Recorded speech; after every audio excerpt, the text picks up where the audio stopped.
আগে আগে চলো। ওই গাঠটি নবীর মাথার উপরে নিয়েছে। রহমতের নবী সাল্লাল্লাহু তাআলা আলাইহি সাল্লামকে ডাক দেয়, বলে বুড়িমা, ও আল্লাহর বান্দা, আপনি আগে আগে চলেন, আপনি আগে আগে চলেন, আমি পিছে পিছে চলবো। কামলিওয়ালা নবী ডাক দেয়, বলে আমার সোনা, পিছনে তোমাকে যেইটা আমি রেখে দিব, তুমি যদি পড়ে যাও হাতের ভিতরে পায়ের ভিতরে আঘাত লেগে যাবে। মাগো, দেরি না করে তুমি আমার আগে আগে চলো, আমি তোমাকে দেখতে পারবো। ওই বুড়ি আগে আগে যায় আর গালিগুলো দিতে দিতে যায়। নবীকে ওই বুড়ি সিনানা পরিচয় দেন নাই আমার নবী। ওই বুড়ি যেই টাইমে ওই এলাকা মানুষদের নিকটে পৌঁছে গিয়েছে, এলাকা মানুষ আসরিত খেয়ে গেছে। ডাক দেব, বুড়ি রে, যার ভয়ে এলাকা ছেড়ে দিলাম, যার ভয়ে আমি আমাদের গ্রাম ছেড়ে দিলাম, ওই ব্যক্তিকে সঙ্গে কিনে নিয়ে আসছো। আল্লাহর নবী, মায়ার নবী মুহাম্মদুর রাসূলুল্লাহ সাল্লাল্লাহু তাআলা আলাইহি সাল্লামের চেহারা দেখে সেই বুড়িমা তাকাইয়া ডাক দিয়ে বলে, নবী গো, আমি চিনতে পারি নাই, আপনি আমাকে ক্ষমা করে দেন, মাফ করে দেন। সমস্ত বান্দাদেরকে ডাক দিয়ে বলে, তোমরা কলিমা পড়লে পড়ো, না পড়লে আমি বুড়ি কলিমা পড়ে মুসলমান হয়ে যাব। নারে তাকবীর, নারে রিসালাত। আল্লাহর নবী, মায়ার নবী যেই টাইমে ওই বুড়িমাকে ডাক দিলে, মা, তুমি আমার সঙ্গে কলিমা পড়লে ওই বান্দারা অনেক কষ্ট দিবে। বলে, বাবা রে, ইয়া রাসূলুল্লাহ, ইয়া হাবিবাল্লাহ, আপনি আমাকে কলিমা পড়ায় মুসলমান বানায় দেন। আমি এই দিকে থাকতে চাই না। আমি আপনার চেহারা দিকে তাকাইয়া দেখলাম, নবী গো, এরা যা বলেছে মিথ্যা কথা আমাকে বলে দিয়েছে, এরা যা বলেছে আমাকে মিথ্যা কথা বলেছে। এই সুন্দর চেহারা যেই ব্যক্তি, এই ব্যক্তি কোনোদিন মিথ্যা কথা বলতে পারে না, কোনোদিন এই ব্যক্তি জাদুঘর হতে পারে না। নবী গো, দেরি না করে আমাকে কলিমা পড়াইয়া মুসলমান বানায় দেন। আমার নবী সঙ্গে সঙ্গে পড়ে, মা আমার সঙ্গে পড়ো, লা ইলাহা ইল্লাল্লাহু মুহাম্মাদুর রাসূলুল্লাহ সাল্লাল্লাহু তাআলা আলাইহি ওয়াসাল্লাম। এখন আমাদের কথা, মুসলমান হয়ে গেল, সামনে গালি দেয়। যদি আমরা কোনো বুড়িমার সাথে যাইতাম, যদি গালি দেয়, তুই আমাকে চিনস, আমি 5 নম্বর আরমারি বড় দেওয়ানি, তুই কাক গালি দেস? আর বলতাম না গো, এটা কথা বলতাম না আমরা? পারলে আমরা ওই জায়গাতে ওকে মানে কিছু নাস্তা পেটে দিয়ে দিত। আমাদের যেটা মানে মেজাজ, দুনিয়ার জগতে যদি 2 ভাই বাড়িতে থাকে বা 3 ভাই থাকে, ওই বাড়ির ভিতরে গন্ডগোল, ডাঙ্গাডাঙ্গি, কিসের জন্য? সম্পত্তির জন্য। ঠিক না গো? কথা বলা ঠিক না? আদর্শ, নবীর আদর্শ, নবীর আখলাক আর আমাদের আখলাক, আমাদের আদর্শ কেমন? আমার ভাইয়ের বন্ধুরা, নবীর জিন্দেগি যদি আমরা আপনাইতে চাই, সেই নবীকে মুহাব্বত করা লাগবে, ভালোবাসা লাগবে। নবীর সুন্নত তরিকাকে আমাদেরকে আপনাইয়া নিতে হবে। ভাই গো, এই তো কিছুদিন আগে এক জায়গাতে মাহফিল করতে চলে গেলাম। ওই জায়গাতে যাইয়ে দি ভাই ভাই জমি জমা নিয়ে, এক ভাই মার্ডার হয়ে গিয়েছে, আর এক ভাই জিন্দা। মার্ডার করার পরে ভাই কান্দাকাটি করে, আহারে ভাইকে হারাইলাম। এখন বলেন, কান্দাকাটি করলে কি ভাই দুনিয়াতে ঘুরে আসবে? ঘুরে আসবে গো? আসবে? আসবে না ঘুরে। দুনিয়ার জগতে বান্দা এক তো নারীর জন্য পাগল, জমির জন্য পাগল, দৌলতের জন্য পাগল, ঘর বাড়ির জন্য পাগল। দুনিয়া কেমন ভাবে জিন্দিগিতে সাজাবে, কেমন ভাবে দুনিয়াতে জিন্দিগি সৌন্দর্য করবে, এর জন্য ব্যস্ত হয়ে গেছে। যদি কারো বাড়িতে 5 বাবুতে থাকে, ওই 5 বাবুতে কামাই করে 1 মুঠ আহারের জন্য। আমি যে কথা বলতে চাই, ভাই গো, দুনিয়ার জগতে 5 জন মিলে কামাই করে, ভালো কথা করো, আল্লাহ বরকত দান করুক। আমার কথা হলো, দুনিয়ার জিন্দেগি অল্প সময়, জিন্দেগির জন্য 5 বাফুতে কামাই করো। যেই কবরে তোমাকে আমাকে কোটি কোটি বছর থাকা লাগবে, সেই কবরের জন্য তুমি তৈয়ারি কি করেছো? কবরের তৈয়ারি করা আমাদের প্রয়োজন আছে না? নাই? আছে না গো? আছে না? কেন দুনিয়ার জগতে বান্দা সিরিয়াল নম্বর নিয়ে আসে, যাবার টাইমে কোনো সিরিয়াল নম্বর লাগে না। সন্তানকে রেখে বাবা বিদায় নিয়ে যায়, বাবাকে রেখে সন্তান বিদায় নিয়ে যায়। আহারে একজন বান্দি, কোনো সন্তান নাই, কোনো মেয়ে নাই, কোনো ছেলে নাই, প্রায় 15 বছর পরে আল্লাহ একটা সন্তান দান করেছে। মঙ্গলদৈ সিভিলের ঘটারে বাবা আল্লাহ আল্লাহ আল্লাহ আল্লাহ আল্লাহ সুন্দর একটা ফুটফুটা সন্তান দান করেছে। অনেক খুশি, অনেক হাসি। ইতিমধ্যে দেখা যায় 5 দিন পরে ওই সন্তান মারা যায়। এখন কথা বলেন, সন্তান আলো পরে যাওয়া লাগবো পরে, কিন্তু সন্তান আগেই বিদায় নিয়ে চলে গেল।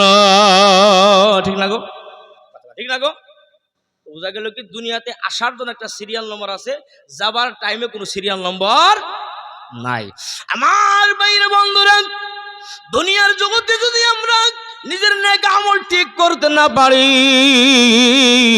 ও বান্দা শোনো শোনো শোনো শোনো শোনো, দুনিয়ার জগতে তুমি আমি কেমন করে নেক আমল করব, কেমন করে জিন্দেগি আমরা চলাবো। ভাই গো, বাড়ির ভিতরে তুমি অনেক বইগুলো রাখো, অনেক সুন্দর সুন্দর কিতাব পাতি আছে, তুমি আহলে সুন্নাত ওয়াল জামাতের কিতাব যেগুলো লেখা, সেই কিতাবগুলো তোমার বাড়িতে রাখো। নবীদের জীবনী তুমি পড়ো, আল্লাহর ওলিদের জীবনী তুমি পড়ো, নবীর জীবনী পড়ে দেখতে পারবা। একদিন, 2 দিন, 1 মাস পর্যন্ত তুমি যেই টাইমে তালিম দেওয়া আরম্ভ করবা, খোদা কি কসম, ঘরের ভিতরে সব মানুষে নেককার হয়ে যাবে, আমলদার হয়ে যাবে। চুরি কি পড়া যাবে না? সুবহানাল্লাহ। নবীর বিষয় শোনো, রহমতুল নবী বলে দিয়েছে, নামাজ হলো আমার চোখের শীতলতা, নামাজ হলো আমার চোখের শীতলতা। নামাজ পড়লে নবী শান্তি পাই, নামাজ না পড়লে নবী কষ্ট পাই। এটাই তো বোঝা যায় না, কুররাতু আইনি বিসসালাহ। হ্যাঁ, হাদিস হলো কুররাতু আইনি বিসসালাহ। নামাজ নবীর চোখের শীতলতা। নামাজ পড়লে নবী খুশি, না পড়লে বোঝা যায় কি নবী নারাজ, কষ্ট পায় নবী। হ্যাঁ না? এটা দুনিয়া জগতে দেখেন নামাজের কি কন্ডিশন আমাদের। আমরা নবীর আদর্শকে ফলো করব, নামাজের কি কন্ডিশন। আরে ভাই, মসজিদের ভিতরে নামাজ পড়াইতেছি, ফোন আইছে মোবাইলের ভিতরে, ফোন পকেট থেকে বাহির করে রিসিভ করে আবার কানে ধরে, ব্যক্তি কিন্তু নামাজের ভিতরে। এটি নামাজের তরিকা? কি বলে শুনে আবার ফেলায় দেয়। একবার নয়, 3 বার পর্যন্ত এরকম করেছে। মুসল্লিরা মসজিদের ভিতরে হাসাহাসি আরম্ভ করে দিছে। নামাজের পরে আমি আলোচনা করলাম, কেন হাসলা? আর সূরা কেরাত ভুল হয়েছে। বলে না হুজুর। কি হয়েছে? বলে এই হাদিস, এই মামেলা। নামাজের ভিতরে ফোন আইছে, ফোন রিসিভ করে আবার কানে ধরে কি বলে শুনে, ওই কি বলতেছে শুনে, শোনার পরে আবার মোবাইল কেটে দিয়ে আবার টোনার ভিতরে রাখে। এটা নামাজের তরিকা? হ্যাঁ, আমল নাই আমাদের ভিতরে, আমল দিক দিয়ে আমরা জিরো। নবীর আদর্শ, নবীর নীতি, নবীর সিরাত, নবীর এত সুন্দর সুরত ছিলেন, চেহারা ছিলেন, মানুষ দেখেই মুসলমান হয়ে যেতেন। জোরে বলা যাবে না সুবহানাল্লাহ? আমার বাইরে বন্ধুরা, নবীদের বিষয় আলোচনা। আমার কামলিওয়ালা নবী যদি কোনো ব্যক্তি আল্লাহকে ডাক দেব, বলে আল্লাহ আমি তোমাকে খুশি করতে চাই, আমি তোমার সঙ্গে মোহাব্বত করতে চাই, আমি তোমার সঙ্গে প্রেম করতে চাই, আল্লাহ তুমি আমাকে মোহাব্বত কিভাবে করব দেখা দাও। আল্লাহ সঙ্গে সঙ্গে কোরআন শরীফের ভিতরে ওয়াজ করে, কুল ইন কুনতুম তুহিব্বুনাল্লাহ ফাত্তাবিউনি ইউহিব্বুকুমুল্লাহ ওয়া ইয়াগফির লাকুম যুনুবাকুম ওয়াল্লাহু গফুরুর রহিম। আমার আল্লাহ আমার কামলিওয়ালা নবীকে ডাক দিয়ে বলে, নবী গো, আপনি দুনিয়ার আপনার উম্মতকে জানাইয়া দেন, যদি কোনো উম্মত আমি আল্লাহকে মোহাব্বত করতে চা, যদি কোনো উম্মত আমি আল্লাহর সঙ্গে প্রেমের লাগাইতে চা, নবী আপনি বলে দেন ফাত্তাবিউনি, ওই ব্যক্তি যেন আপনাকে ভালোবাসে, ওই ব্যক্তি যেন আপনাকে দয়া করে, ওই ব্যক্তি যেন আপনার অনুসরণ করে। আল্লাহ আমরা তোমাকে ভালোবাসতে চাইলাম, তুমি দেখা দিলে নবীর দরবার। কেন কেন কেন? তোমাকে ডাইরেক্ট কি ভালোবাসা যাবে না? না না না না। বন্ধু শোনো, আমার নবী কামলিওয়ালা নবী মুহাম্মদুর রাসূলুল্লাহ সাল্লাল্লাহু তাআলা আলাইহি সাল্লামকে পয়দা করার কারণ হলো উম্মত যেন আমি আল্লাহ পর্যন্ত পৌঁছতে পারে। জোরে কি পড়া যাবে না সুবহানাল্লাহ? ও দয়ার মালিক, ভালোবাসো তোমাকে, তুমি দেখে দিলে নবীর দরবার, নবীকে ভালোবাসলে আমরা কি ফলাফল পাবো? মহান আল্লাহ তাবারক ওয়া তাআলা জানায় দেয়, ইউহিব্বুকুমুল্লাহ, যারা নবীকে ভালোবাসবে তাদেরকে আমি আল্লাহ ভালোবাসা দিব। দয়ার মালিক, নবীকে ভালোবাসলে খালি তোমার ভালোবাসা পাবো না, এর ভিতরে আরো কিছু অফার আছে। মহান আল্লাহ জানাতে ওয়াগফির লাকুম যুনুবাকুম, নবীকে ভালোবাসার কারণে আমি আল্লাহ তোমাদের জীবনের গুনাহগুলো ক্ষমা করে দিব। ভাই গো, আমরা কেমন ভাবে নবীকে খুশি করব? আমাদের চেহারার ভিতরে সুন্দর দাড়ি আমাকে সাজানো লাগবে, মাথার ভিতরে টুপিকে রাখা লাগবে, শরীরের ভিতরে আমাদেরকে পাঞ্জাবি লাগবে। কেন যেন এগুলো নবীর সুন্নত তরিকা। আহারে, বান্দা নবীর উম্মত হইয়া নবীর আদর্শগুলো ফলো করে না, নবীর জীবনীগুলো ফলো করে না, কোন কথা তোমার দুনিয়ার জগতে লাগে নবীর জিন্দেগিতে তুমি পেয়ে যাইবা, কিন্তু বান্দা নবীর জীবনীকে ফলো করে না, নবীর আদর্শকে ফলো করে না। আহারে,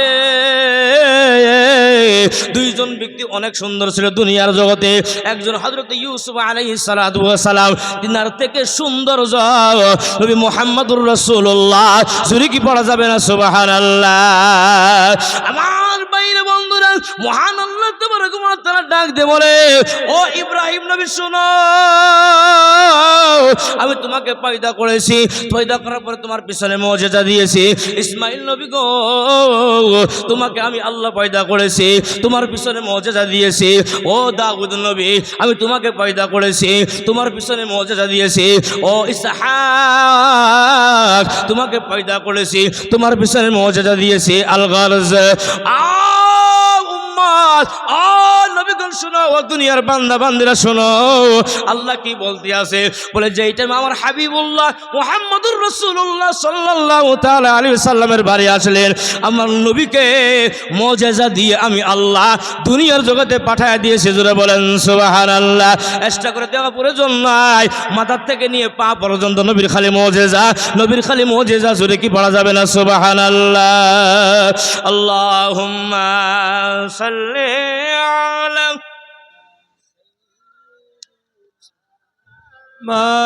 মাওলানা মুহাম্মদ ওয়া আলা আলি সাইয়্যিদিনা মাওলানা। আমার বাবারা ভাইরা, নবীর মুজিজা মানে কি? নবীর থেকে যেগুলো আশ্রিত ঘটনা হয় তাকে বলা হয় মুজিজা।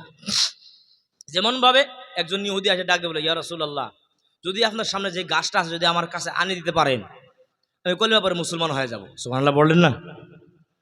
তো আমার কামরুল নবী ডাক দিল, তুমি যা গাছকে বলো না, ইন্না মুহাম্মাদান ইয়াদউকা, ও গাছ তোমাকে মুহাম্মদ সাল্লাল্লাহু আলাইহি ওয়াসাল্লাম ডাকে, নবী ডাকে, তুমি যা বল, আমাকে বলার প্রয়োজন নাই। ওই বান্দা যেটা গাছকে যা বললেন, ও গাছ তোমাকে নবী ডাকে, গাছের শিবাগুলো হালা ঢোলা আরম্ভ করে দিয়েছে, মাটি জড় সহ, মাটি সহ নবীর কদমে চলে গিয়েছে। যদি কি পড়া যাবে না সুবহানাল্লাহ? ইহুদি আর কিছু না বলে কলিমা পড়ে মুসলমান হয়ে যায়। জোরে বলেন সুবহানাল্লাহ। আমার নবীর বিষয়ে কোন বিষয় ওয়াজ করব? নবী তো নিরাল্লাহ, মুজিজা, সারা বডি মুজিজা। নবীর হাত মোবারক বলেন, নবীর কান মোবারক বলেন, নবীর চক্ষু মোবারক বলেন, নবীর ঠোঁট মোবারক বলেন, নবীর ঘাম মোবারক বলেন। জোরে কি পড়া যাবে না সুবহানাল্লাহ? সব বস্তুর ভিতরে নবীর মুজিজা। যেমন ভাবে জিহাদের ময়দানে সাহাবীরা বাড়ি থেকে যে পানি এনেছিলেন, পানি শেষ হয়ে গেল, সাহাবীরা ডাক দিল, ইয়া রাসূলুল্লাহ, নামাজের সময় হচ্ছে, এখন আমরা কি করব? রহমতের নবী সাল্লাল্লাহু আলাইহি সাল্লাম হাত দুইটা বাড়া দিলেন, আল্লাহ, সাহাবীরা নামাজ পড়ে, আমি নামাজ পড়ে, পানি নাই, দেখা যায় হাত থেকে নলের মতন পানি পড়তে আছে। জোরে বলেন সুবহানাল্লাহ। আরো জোরে বলেন সুবহানাল্লাহ। তারপরে ঘাম মোবারক, আসেন নবীজির বিষয়ে ওয়াজ, ঘাম মোবারক। একজন সাহাবী শিশির ভিতরে নবীর ঘাম মোবারক ভরতে আছে, ডাক দিয়ে বলা হলো, এই ঘাম পরে তুমি কি করবে বলো না। আল্লাহর বান্দে ডাক দাও, নবী গো কিছুদিন পরে আমার মেয়ের বিবাহ, আপনার শরীরের ঘাম মোবারক বোতলের ভিতরে ভরা কারণ হলো আমি এই খুশবু বিবাহের ভিতরে ব্যবহার করবো। জোরে বলেন সুবহানাল্লাহ। ভাই গো নবীর থুতু মুবারকের কি পাওয়ার, শোনো শোনো শোনো শোনো, থুতু মুবারকের কি পাওয়ার। জিহাদের ময়দানে হযরতে কাতাদা রাদিয়াল্লাহু তাআলা আনহু জিহাদের ময়দানে চোখ খুলে বাইর হয়ে গিয়েছে, হাতের তালার ভিতরে নিয়ে নবীর কদমে হাজির হয়ে গেছে, ডাক দিয়ে বলে নবী গো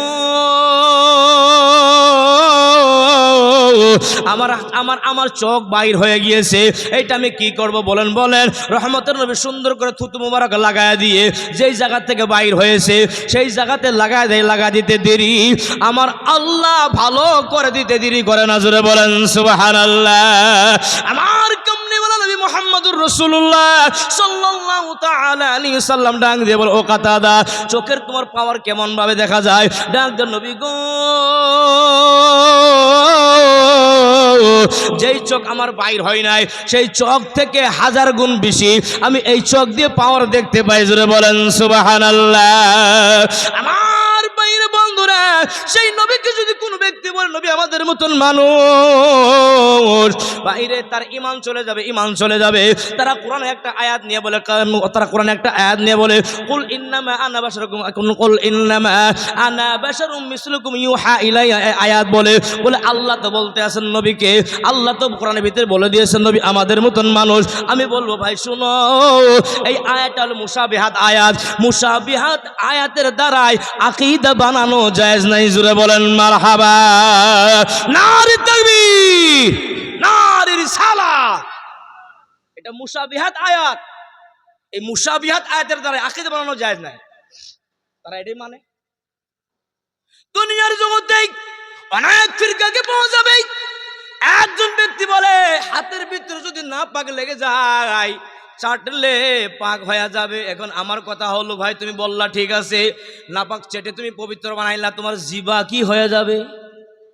ঠিক না গো, তোমার জিবা কি থাকবে চাটলে যদি নাপাক হয়ে যায়? আবার বলে কাওয়া খাওয়া যায়, বলে আমি বলি ভাই তোমরা কাওয়া মুবারক, আহলে সুন্নাত ওয়াল জামাতের জন্য মুরগি মুবারক। সুবহানাল্লাহ বলে, সুবহানাল্লাহ বলে। আমার বাইরে বন্ধুরা, সেই মদিনা নবী মুহাম্মদুর রাসূলুল্লাহ সাল্লাল্লাহু তাআলা আলাইহি সাল্লাম হাদিস শরীফের ভিতরে জানায় দেয় আকমালুল মুমিনিনা ঈমানান ওয়া আহসানুহুম খুলুকান। রহমতের নবী ডাক দিয়ে বলে উম্মত শোনো, তোমাদের ভিতরে কামেল মুমিন ওই ব্যক্তি যেই ব্যক্তির সব থেকে চরিত্র ভালো। জোরে বলেন সুবহানাল্লাহ। ভাই শোনো, দুনিয়ার জগতে চাহে নারী হোক চাহে পুরুষ হোক, চরিত্রের ভিতরে ভেজাল আছে না নাই? আছে না গো? ভেজাল আছে না? আছে না ভেজাল গো? আছে ভেজাল।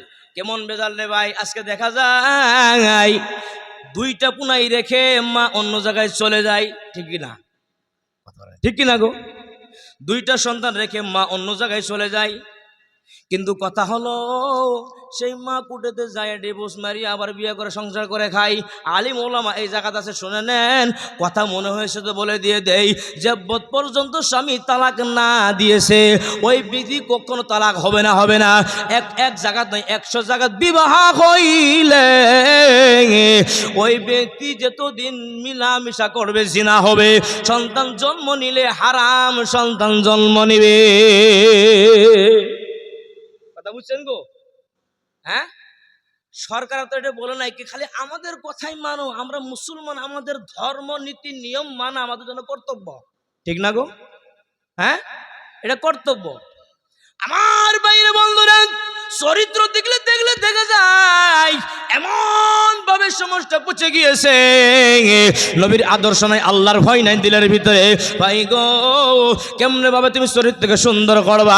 দুনিয়ার জগতে দেখা যায় সন্তানেরা সুন্দর জামা কাপড় পরিধান করে, সুন্দর জামা কাপড় পরিধান করে ভালো ঘর বানায়, কিন্তু আদরের মা বাবার খবর নেই না। ঠিক না গো? আদরের মা বাবার খবর নেই না, মা ভাঙ্গা ঘরের ভিতরে থাকে, এই সাইড দিয়ে হাওয়া আসে, এই সাইড দিয়ে বাতাস আসে, সেই বিছনার ভিতরে সুন্দর বিছানা নাই, ঠনঠনা বিছনার উপরে শুয়ে যায়। আহারে মা বাবার খেদমত করলে তোমার পয়সা, তুমি যে বলো টাকা পয়সা খরচ করলে শেষ হয়ে যাবে না রে ভাই। তুমি যত টাকা মা বাবার জন্য খরচ করবা, আমার আল্লাহ তোমাকে নেকি দিয়ে মালামাল করে দিবে। জোরে বলেন সুবহানাল্লাহ। আমার ভাইরা বন্ধুরা শোনো শোনো শোনো শোনো শোনো, কথা উঠেছে তো বলে দিয়ে যায়। দুনিয়ার জগতে সন্তান যেই টাইমে দুনিয়ার জগতে আগমন করে, সন্তান যেই টাইমে দুনিয়ার জগতে জন্ম হয়, ভাই গো 10 মাস 10 দিন সন্তান পেটের ভিতরে যেই টাইমে থাকে, মা ভালো মতন খাইতে পারে না, ভালো মতন চলতে পারে না। রাতের 12টা বাজায় মা ঘুম থেকে উঠে, মা ঘুম থেকে উঠে ঘরের মাঝখানে খোঁটা ধরে দাঁড়ায় যায়। স্বামী ডাক দিয়ে বলে, বিবি গো তোমার কি হয়েছে? রাতের বেলা ঘুম তুমি ভেঙে দিলা। ডাক দিয়ে বলে, তুমি ঘুমাইয়া যাও। বলে কেন কেন কেন? বলে আমার সন্তান মনে হয় আমাকে আজ ঘুম পারতে দিবে না। আমার বাইরে বন্ধুরা, সেই সন্তান যেই টাইমে দুনিয়ার জগতে আগমন করে, মা বেহুশ হয়ে পড়ে থাকে। যেই টাইমে সন্তান শব্দ পায়, সন্তানের যেই টাইমে শব্দ পায়, মা অটোমেটিক্যালি শরীরের ভিতরে তাকত পেয়ে যায়। জোরে বলেন সুবহানাল্লাহ। ঠিক না গো? ঠিক না? আমি কি মিথ্যা কথা বলছি গো? তারপরে আসেন, আঙ্গের মানুষ বলে কি কুহা কুয়া কুয়া, এবার কান্দা পোলা ভান, কিন্তু শব্দটা আমার মতে কুয়া কুয়া না, কাহা কাহা কাহা কাহা কাহা কাহা, মানে আমি কোথায় আসলাম? যেটা আমি আজান দেওয়া হয়, সন্তান বলে আমি মুসলমান ঘরে জন্ম নিয়েছি। জুড়ে বলেন সুবহানাল্লাহ। ভাই শোনো, দুনিয়ার জগতে আসার পরেই তুমি কি খাইবা, তোমার জন্য আমার আল্লাহ এত সুন্দর খানা রেডি করে দিয়েছে। মা 2 বিস্তানে 2টা দুধ আছে রে বাবা। সন্তান বেশি গরম হইলে তোমার মুখ পোড়া যাবে, বেশি ঠান্ডা হইলে সর্দি নিমুনি লেগে যাবে। সেই জন্য মহান আল্লাহ ডাক দিয়ে বলে, না বেশি ঠান্ডা না বেশি গরম, মিডিয়াম রেখে দিলাম, সন্তান যেন বেমারের ভিতরে না পড়ে। কেন বেমারে পড়লে মা ঠিক থাকতে পারবে না। জোরে কথা বলেন ঠিক কিনা? ওই সন্তান যেই টাইমে 2 বছর হয়ে যায়, আমাদের সমাজের ভিতরে দেখা যায় 4 বছর 3 বছর 3.5 বছর পর্যন্ত দুধ পান করায়। না না না, শরীয়তের মাসলা হলো সন্তানকে 2 বছর দুধ পান করাবেন। 2 বছরের পরে যদি দুধ পান করান, এইটা কিন্তু হারাম হয়ে যাবে। মনে থাকবে তো কথা গো? থাকবে তো মনে? 2 বছর দুধ পান করবে সন্তান। কত বছর? 2 বছর। 2 বছরের বেশি দুধ পান করাবেন না, ঠিক আছে? আমার বাইরে বন্ধুরা, যেইটা ওই সন্তান একটু একটু করে বড় হয়, মা যেই টাইমে ঢোলানির ভিতরে শুয়াইয়া কিছু কাম করতে যায়, যেই টাইমে সন্তানের কান্দনের আওয়াজ পায়, মা কাম ফেলে দিয়ে দৌড়ে দৌড়ে আসে। আহারে মার কলিজার সাথে সন্তানের একটা কালেকশন আমার আল্লাহ করে দিয়েছে। আহারে মা দৌড়ে দৌড়ে সন্তানের কাছে চলে আসে, সন্তানকে দুধ পান করায় দেয়, সব জায়গাতে মা কষ্ট করতে আসে। কিন্তু ওই সন্তান যেই টাইমে বড় হয়, বিয়ে শাদী করানো হয়, ওই সন্তান মা বাবাকে আর চিনে না। এরকম সন্তান দুনিয়ার জগতে পাওয়া যাবে কিনা? পাওয়া যাবে না গো। বিয়ে করানোর পরে মা মামা এই ডাক ভুলে যায়, বিবি বিবি চাঁদ শোনা এই ডাক আরম্ভ করে দে। ও ভাই শোনো শোনো শোনো, যেমনি তুমি সন্তান, যেমনি তুমি তোমার মা বাবাকে মায়া মহাব্বত করবা, তেমনি তোমার সন্তান তোমাকে মায়া মহাব্বত করবে। আমি বলে দিচ্ছি, হজরতে কাজী আইয়াজ রহমাতুল্লাহি তাআলা আলাইহি, হজরতে ইমাম মাসনাবী রাদিয়াল্লাহু তাআলা আনহু, তিনার কিতাবে লিখতে আছেন রে বাবা, একটা সন্তান যেইটা বিবাহ করানো হয়, মা আর বাবা 2 জন ঘরের ভিতরে, ওই সন্তানকে বিবাহ করানোর পরে আল্লাহর কি খেলা, ওই ঘরের ভিতরে একটা সন্তান দান করে দেয়, পুত্র সন্তান দান করে দেয়। যেইটা পুত্র সন্তান লাহে লাহে বড় হয়, হঠাৎ করে একদিন বিবি ছিল খান্নাস, বিবি কিরকম কথা পেঁচাইয়া নিজের স্বামীর কানে কথাগুলো পৌঁছাইয়া দেয়। বলে, তোমার বাবার চরিত্র ভালো না, তুমি তো বাড়িতে থাকো না, আমার দিকে নজর দৌড়ায়, খারাপ নজরে দৌড়ায়। বাবার কাছে যাইয়া ডাক দে, বলে, বাবা গো তুমি নাকি এই কামগুলো করো। বলে না রে বাবা, আমি করি না। বাবা চোখের পানি ছেড়ে দিয়ে ডাক দিয়ে বলে, বাবা রে, আমি এই কাম করি নাই, বরঞ্চ খাবার টাইমে বৌমাকে বলে দিয়েছিলাম আজ বাবা যে বড় মাছ এনেছে ওই মাছের কাল্লাটা তুমি আমাকে দিয়ে দিবা। আমি শুধু এইটুকু বলেছিলাম। একদিন, 2 দিন, 3 দিন এরকম অনেকদিন চলে গেল। সন্তান বড় হয়ে গেল। লাস্ট টাইমে বিবি ডাক দিয়ে বলে, তুমি কাকে চাও? আমাকে চাও না বাবাকে চাও? বলে, শোনা, তোমাকে চাই। বলে, আমাকে যদি তুমি চাও, আমার ঘরে তোমার বাবা থাকতে পারবে না। বাবাকে তুমি তাড়াইয়ে দাও। বাবাকে সঙ্গে নিয়ে জঙ্গলের দিকে রওনা করে দিয়েছে। একটা কম্বল নিয়েছে। শিশু সন্তান পিছন থেকে ডাক দিয়ে বলে, দাদু ভাই, তুমি কোথায় যাও? আমি কি তোমার সঙ্গে খেলাধুলা আর করতে পারবো না? বাবার পাও যে জোরে ধরেছি, বাবা গো, দাদু ভাইকে কোথায় নিয়ে যাচ্ছ? দাদু ভাইয়ের সাথে আমিও যাব। ছোট্ট সন্তানকে নিয়ে জঙ্গলের দিকে রওনা করে দিয়েছে। জঙ্গলের ভিতরে বাবাকে বসাইয়ে দিয়ে ওই কম্বলটা রেখে দিয়ে ডাক দিয়ে বলে, বাবা আজ থেকে তুমি এই জঙ্গলের ভিতরে থাকবা। তোমাকে আমার বাড়িতে আর জায়গা হবে না, আমার বাড়িতে তোমাকে আর জায়গা দেওয়া হবে না। আমার বাইরে বন্ধুরা, সন্তান বাবাকে জঙ্গলের ভিতরে রেখে বাড়ির দিকে রওনা দেওয়া যায়, এটা হয়ে যায়। পিচ্ছি সন্তান বাবার হাত ধরে ডাক দি, বাবা আমার হাতকে একটু সারা দেবে। বলে, কেন? হাত ছেড়ে দেওয়া হলো। সন্তান দৌড়ে দাদার কাছে যায়। দাদার কম্বল যেটা ছিল ওই কম্বল 2 টুকরা করে, 1 টুকরা বাবার কোলে দেয়, আর 1 টুকরা দিয়ে সন্তানের কোমরের ভিতরে বেঁধে নেয়। ওই সন্তানের বাবা তাজ্জুব খেয়ে যায়, বাবা এইটা তুমি কি করলা? বলো না। ওই সন্তান চোখের পানি ছেড়ে দিয়ে ডাক দিয়ে বলে, বাবা শোনো, আজকে তোমার বাবা বুড়ো হয়েছে, জঙ্গলের ভিতরে জায়গা বানাইয়ে দিলা। বাবা গো, কালকে তো তুমি বুড়া হয়ে যাবা। আধা কম্বল টুকরা আমি হেফাজতে রেখে দিব, তোমাকে জঙ্গলের ভিতরে আমি ফেলাবো। আধা টুকরা কম্বল তোমাকে আমি দিয়ে দিব। চুরি কি পড়া যাবে না? আল্লাহু আকবার। ভাই গো, ওই বান্দার দিলের চোখ খুলে গেলেন, ব্রেন খুলে গেলেন। বাবাকে কদম ধরে জোরে দিয়ে ডাক দে, বাবাকে আমার ভুল হয়েছে, মাফ করে দেন, ক্ষমা করে দেন। আমি এই কাজগুলো আর করতে পারবো না, আমি এই কাজগুলো করতে পারবো না। বাবা বাড়িতে চলেন। বাড়ির থেকে বাবাকে নিয়ে রওনা দেওয়া হয়ে যায়। বিবির সামনে যেই টাইমে যায়, বিবিকে ডাক দিও, তুমি কেন নিয়ে আসলা? বলে, আমার বাবা এই বাড়িতে থাকবে। তোমার যদি মন টিকে বাড়িতে থাকো, না টিকে বাপের বাড়িতে চলে যাও, আফসোস নাই। কেন জানো রে? আমি এই রোদের দিনে রাস্তার ভিতরে খেলাধুলা করতাম। বাবা আমার রোদের থেকে কাজ করে আসতো, মাথার ঘাম জমিনে টপ টপ করে পড়তো। আমার বাবার শরীরে কাদা মাখা, আমার শরীরে ধুলাবালি মাখা। আমার এই বাবা আমার শরীরের ধুলাবালুর দিকে তাকাইতেন না। জঙ্গলের ভিতর থেকে, পাথারের ভিতর থেকে, ময়দানের ভিতর থেকে কাজ করে এসে আমাকে কুলে নিয়ে গালে মুখে চুমাইয়া আমাকে বাড়ির দিকে আনছে। ও বেবি, আমি বাবাকে জঙ্গলে রাখতে পারবো না। বাবার কষ্ট আমি কিন্তু ভুলতে পারবো না। তোমার যদি বাবাকে মায়া মোহাব্বত করতে চাও, এই বাড়িতে তোমার জায়গা হবে। আর যদি মায়া মোহাব্বত না করো, বাড়িতে তোমার জায়গা হবে না। বাপের বাড়ি চলে যাও, দরকার নাই। যেই নারীর ভিতরে মার মোহাব্বত নাই, বাবার ভালোবাসা নাই, সেই নারী আমার দরকার নাই। জুরি কি পড়া যাবে না? আল্লাহু আকবার। লা ইলাহা জোরে লা ইলাহা